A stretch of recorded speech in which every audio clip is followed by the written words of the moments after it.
بوبس الكحك بتبقى لطيفة قوي في العيد. ناخد كده واحدة ورا التانية، تك تك تك تك لغاية ما نخلص الطبق. باي ادبل لاف، تعالوا معانا. عندنا نص كيلو دقيق، عندنا 220 ملي سمنة مقدوحة، عندنا ربع كوباية مية، عندنا معلقتين سمسم متحمص، عندنا 3/4 معلقة ريحة الكحك، وعندنا رشة ملح وخميرة وسكر للتزيين.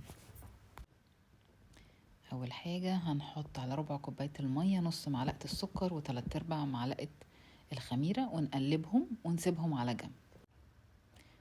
هحط الدقيق في العجان مع رشة الملح والسمسم وريحة الكحك، وهنزل عليهم بالسمنة المقدوحة بتاعتي. السمنة المقدوحة هتبقى نازلة بتغلي على السمسم وريحة الكحك، هتخلي ريحتهم يملوا الشقة.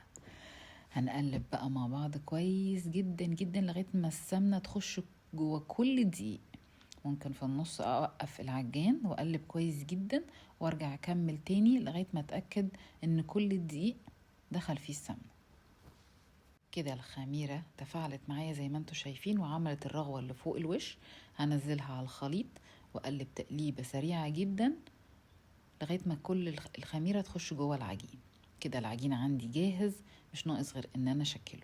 وعشان هنعمله بوبس وحجمه صغير، انا استخدمت هنا الميزان وعملت تقريبا حجم 6 جرام.